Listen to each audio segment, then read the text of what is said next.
बिस्मिल्लाहिर्रहमानिर्रहीम। अस्सलाम वालेकुम नाज़रीन, आप यूट्यूब चैनल देख रहे हैं। मैं इमरान खान हूँ। सबसे पहले और बड़ी खबर यह है कि मोतीउल्लाह जान साहब को अगवा कर लिया गया है और उन्हें जबरी तौर पे लापता किया गया है। मोतीउल्लाह जान साहब कवरेज कर रहे थे और वो देख रहे थे अस्पताल के मामलात को कि कितनी लाशें कहाँ पे मौजूद हैं और कितने लोग जो हैं उनको बुलेट इंजरी आई है। एक्चुअली इन चीज़ों की तहकीकात की वजह से वो मौजूद थे अपने साथी साकिब बशीर साहब के साथ जब इन दोनों लोगों को अगवा कर लिया गया नामालूम अफराद की जानिब से। और उन्हें जब अगवा किया गया तो थोड़ी देर के बाद जो है साकिब बशीर साहब को छोड़ दिया गया कि जनाब आपका मसला नहीं है, लेकिन मोतीउल्लाह जान साहब को गायब कर दिया गया। उसके बाद से लेकर अब तक उनका कुछ पता नहीं है। उनके बेटे ने एक वीडियो, जब मैं वीडियो रिकॉर्ड कर रहा हूँ तब तक उनका कुछ नहीं पता, और उनके साहबजादे ने एक वीडियो उनके अपने ट्विटर अकाउंट से पोस्ट की है मोतीउल्लाह जान साहब के, जिसमें उन्होंने बताया कि उनके बेटे को जो है वो रियासती इदारों ने अगवा किया है और किसी किस्म की कोई इतला नहीं है।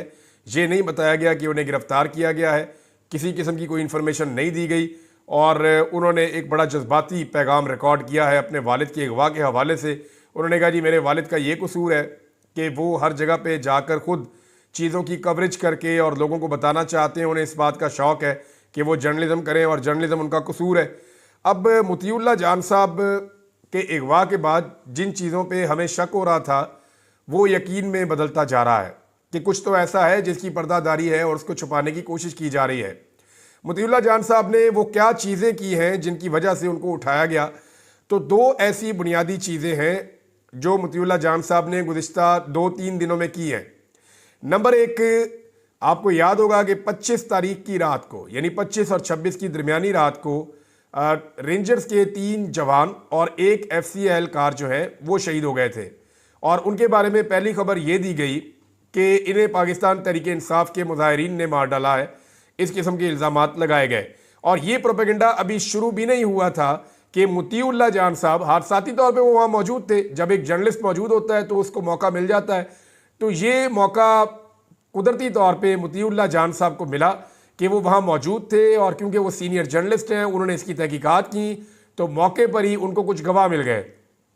और जब उन्होंने इसके बारे में अपनी राय दी मोतीउल्लाह जान साहब ने और तहकीकाती रिपोर्ट अपनी एक बनाकर पेश की, तो ये सारा मामला एक हादसे में बदल गया और पता चला कि जनाब ये वाक़या जो है वो पाकिस्तान तहरीक इंसाफ के या आम लोगों के जो मुजाहिरीन आए थे उन्होंने अटैक नहीं किया, बल्कि ये जब गाड़ियाँ भाग रही थी तो ये उसमें से गिरे। और हादसाती तौर पर ये वाक़या पेश आया कि ना सिर्फ ये 4 लोग बल्कि एक पाकिस्तान तहरीक इंसाफ का कारकुन जो है वो भी इसी वाक़े के अंदर जाँ बहक हो गया। बाद में मोतीउल्लाह जान साहब ने जो रिपोर्टिंग की उस पर पूरा का पूरा जो प्रोपेगेंडा खड़ा किया गया था पाकिस्तान तहरीक इंसाफ के ख़िलाफ़, वो प्रोपेगेंडा जो है वो फारिग हो गया। और उसके बाद ये हुआ कि कुछ लोगों ने जो विजुअल्स बनाए थे वो सामने आना शुरू हो गए इसकी सपोर्ट में, यानी जो सपोर्टिंग एविडेंस है मोतीउल्लाह जान साहब की खबर के वो भी मिलना शुरू हो गए। तो ये जो पूरा का पूरा वाक़या है ये वो काम नहीं हो सका जिसकी तवक्को की जा रही थी या जो हुकूमत की जानिब से प्रोपेगेंडा बनाया जा रहा था कि एक विक्टिम कार्ड इस्तेमाल किया जाए, एक हादसे को एक कत्ल के वाक़े में तब्दील किया जाए। दूसरा, जनाब मोतीउल्लाह जान साहब ने जो सानिया डी चौक हुआ इस हवाले से वो भरपूर कोशिश कर रहे थे कि किसी तरह से लाशों और ज़ख्मियों का खोज लगाया जाए। मोतीउल्लाह जान साहब बार बार हॉस्पिटल जा रहे थे। मोतीउल्लाह जान साहब जो है वो बार बार रिकॉर्ड इकट्ठा कर रहे थे, तमाम उन लोगों से बात कर रहे थे जो ऐनी शाहिदीन है। वो ये खोज लगाना चाह रहे थे कि फायरिंग की जद में कितने अफराद आए हैं। मोतीउल्लाह जान साहब ने बाकी सारे सहाफ़ियों के साथ मिलकर इस बात के ऊपर जोर दिया कि यहाँ पर रियल बुलेट फायर किए गए हैं। हालांकि हुकूमत इस बात से जान छुड़ाना चाह रही है और वो ये साबित करना चाह रहे हैं कि यहाँ पे असली गोलियाँ नहीं चली। आलमी मीडिया ने भी ये बताया कि असली गोलियां चली हैं, पाकिस्तानी मीडिया भी ये बता रहा है कि असली गोलियां चली हैं, लेकिन पाकिस्तान का सोशल मीडिया, जो पाकिस्तान का इलेक्ट्रॉनिक मीडिया है, वो वही कहता है जो उनके सेठ कहते हैं और सेठ वही कहते हैं जो हुक्म सेठों को मिलता है। पाकिस्तानी मीडिया जो है ये कोई सेंसरशिप का शिकार नहीं है। पाकिस्तानी मीडिया जो है वो पूरा का पूरा एक तरह से बिक गया है और इस मीडिया को इश्तिहारों की मद में खरीद लिया गया है, डरा कर और धमका कर चुप करवा दिया गया है। और इस मीडिया की कैपेसिटी एक भी सच बोलने की नहीं है इस वक्त। मोतीउल्लाह जान साहब जो हैं इन्होंने वज़ीर आज़म के जो कोऑर्डिनेटर हैं बराए सेहत, उन्हें मौका पर पकड़ा और उनसे कुछ सवालात किए जिससे वो बहुत परेशान हुए और वहाँ भी मामला खुल गया कि जनाब हुकूमत क्या कर रही है अस्पतालों में। अब ये चीज़ें आलमी सतह पर रिपोर्ट हुई हैं, वो मैं आपको बाद में बताता हूं। लेकिन मुतीउल्लाह जान साहब के एंड पे 2-3 चीज़ें आप अपने जहन में रखें। नंबर 1, जो उन्होंने वाकया एक्सपोज किया रेंजर्स की और एफसी की शहादतों वाला। नंबर 2, मुतीउल्लाह जान इस बात का खोज लगा रहे थे और बहुत सारी चीज़ें सामने लेकर आए। बहुत सारे और सहाफ़ी भी ये काम कर रहे हैं, लेकिन मुतीउल्लाह जान साहब कंटिन्यूसली इसी काम पर लगे हुए थे कि ज़ख्मियों और जो हलाक होने वाले लोग हैं उनका रिकॉर्ड इकट्ठा किया जाए और पता किया जाए कि वो ज़ख्मी क्यों हुए और उन्हें उनकी शहादतें क्यों हुई। तो जो रियल बुलेट्स लगी हैं ये हुकूमत के लिए एक बड़ा सीरियस इशू है। ये आलमी सतह का भी एक मामला बनेगा पाकिस्तान के मौजूदा सेटअप के ऊपर। अब 2 चीज़ें मुझे यहाँ पे आपको कहनी है। एक तो ये कि मुतीउल्लाह जान कोर्ट रिपोर्टर हैं, बुनियादी तौर पे अदालतों को कवर करते हैं और ये अदालतों की रिस्पॉन्सिबिलिटी है। इससे पहले वाले जो चीफ जस्टिस हैं वो मुतीउल्लाह जान का केस सुनते रहे जब उन्हें चंद घंटे तक अगवा किया गया था और उनको टॉर्चर किया गया था। अब नए चीफ जस्टिस पाकिस्तान मौजूद हैं, मुतीउल्लाह को पहले अगवा करने का केस ऑलरेडी अदालतों में है, तो उसी मुतीउल्लाह जान को दोबारा अगवा कर लिया गया है। तो जो कोर्ट रिपोर्टर्स हैं जितने भी, उन सब की ये रिस्पॉन्सिबिलिटी है कि वो चीफ जस्टिस ऑफ पाकिस्तान की अदालत में जाएं और उनको जाकर ये कहें कि जनाब वजीर दिफा को बुलाएं, वजीर दाखिला को बुलाएं और आईजी इस्लामाबाद को बुलाएं और फौरी तौर पे मुतीउल्लाह जान को बाजियाब करवाएं। ये अगर रिपोर्टर्स नहीं करेंगे तो ये आग फैलेगी। आप सारे भी जर्नलिज्म करते हैं, कल को ये आपके दरवाजे पे भी आएगी, बारी बारी सबकी बारी आप लोगों को भी अगवा किया जाएगा।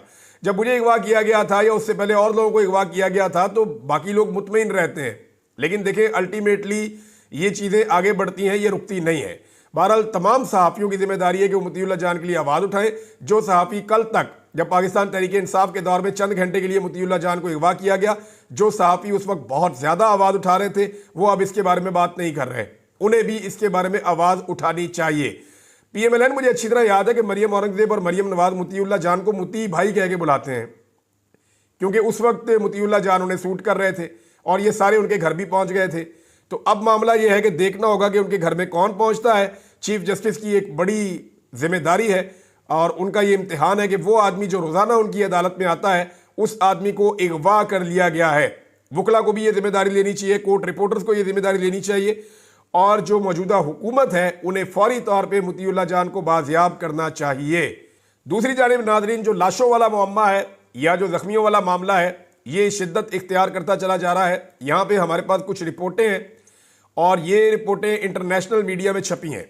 एक द गार्डियन ने इसके ऊपर लंबा चौड़ा आर्टिकल लिखा है, न्यूयॉर्क टाइम ने तो अपने फ्रंट पेज के ऊपर बाकायदा पाकिस्तान में होने वाली फस्तायत को दिखाया है। प्रॉपर तरीके से उन्होंने फ्रंट पेज के ऊपर बड़ा करके उन्होंने लगाया और सारा दिखाया कि पाकिस्तान के अंदर फस्तायत किस अंदाज में हो रही है। बहरहाल जो गार्डियन है उन्होंने इमरजेंसी में जो काम करने वाले डॉक्टर हैं उनसे रब्ता किया है और डॉक्टर के मुताबिक उसने 40, अकेले डॉक्टर ने, बाकी डॉक्टर की बात नहीं हो रही, उस डॉक्टर ने 40 से ज़ायद जख्मियों का इलाज किया है और इनमें से अक्सर लोगों को गोलियां मारी गई थी, कई लोगों को गोलियां मारी गई थी।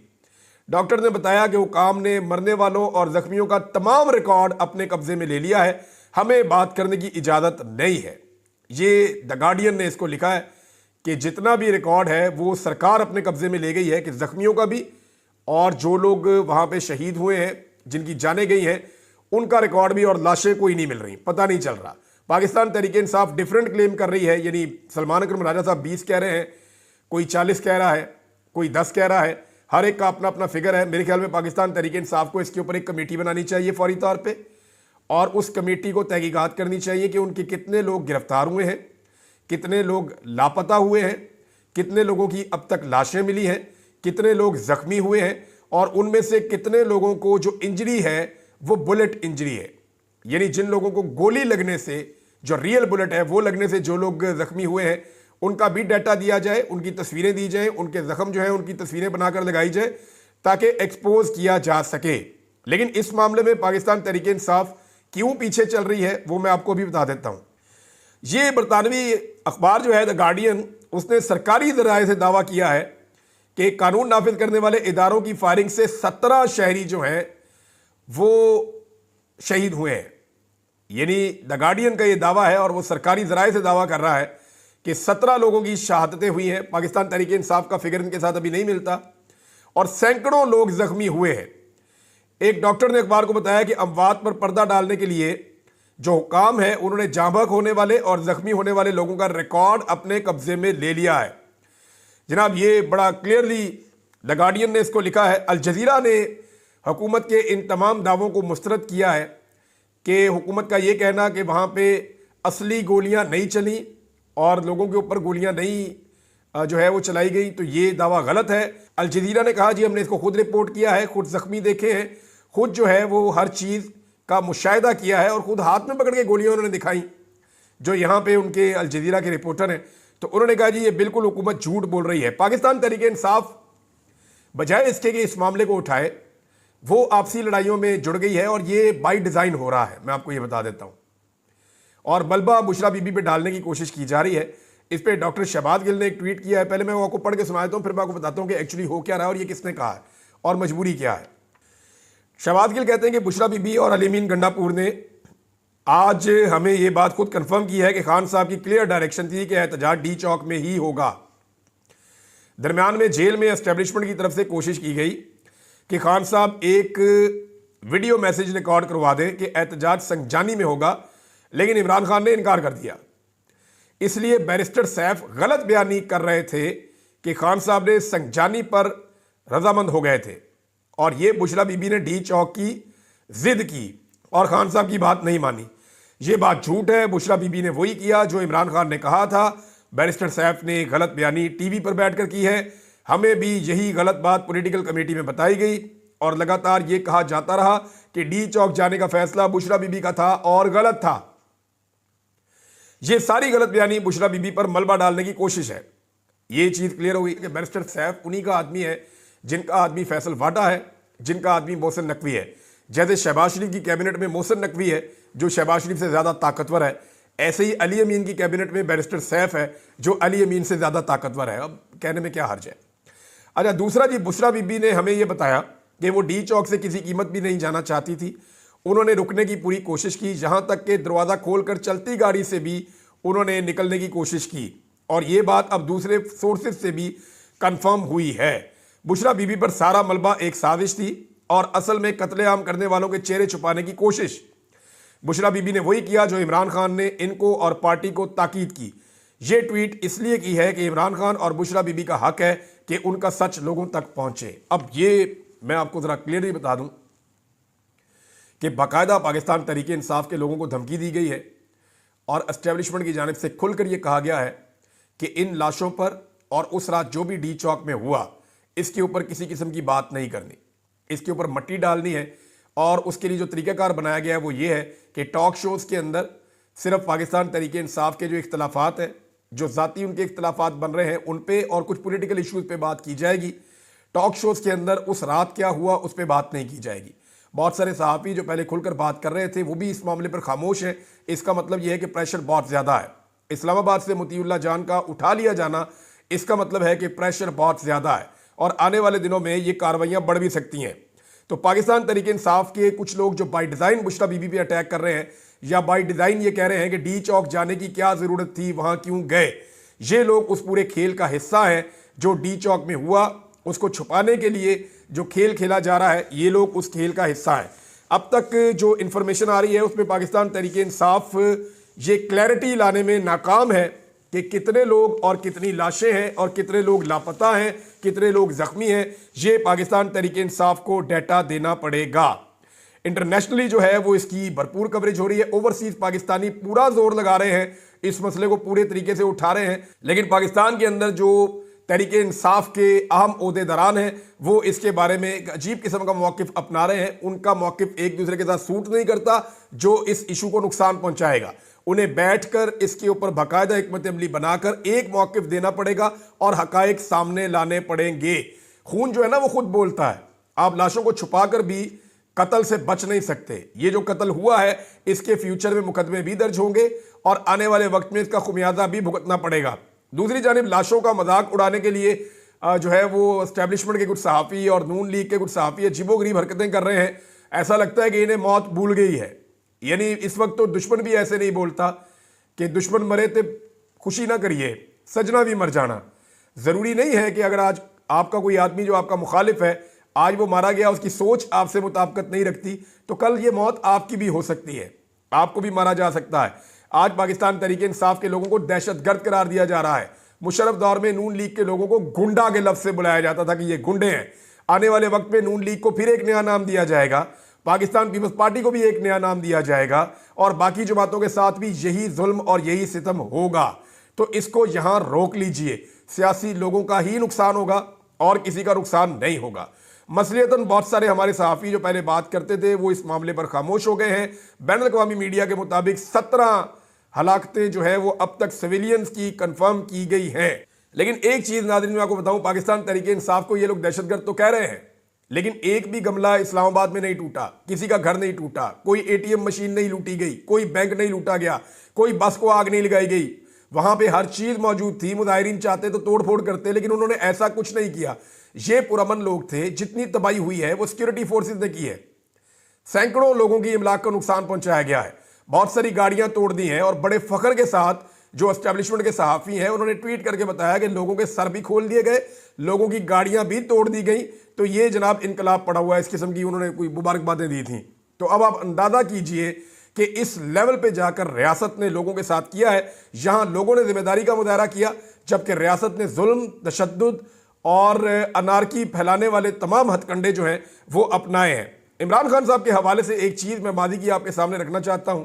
इसे आप देखिए, आपको आइडिया हो जाएगा कि 5 साल पहले जब नवंबर के महीने में ही इस्लामाबाद में लॉन्ग मार्च वाले आए हुए थे और आकर बैठे हुए थे, तो इमरान खान साहब ने एक ट्वीट किया था और उन्होंने बताया था कि मैंने CDA के चेयरमैन को अभी हदायत जारी की हैं कि वो फौरी तौर पे धरने वाली साइड पे जाए जहाँ पे मुजाहिरीन बैठे हुए हैं और जाकर देखे कि उन्हें किस तरह की मदद चाहिए और उनको रिलीफ दी जाए, उनको मदद दी जाए। जो धरने के अंदर लोग बैठे हुए हैं उनका ख्याल रखा जाए। वो इसलिए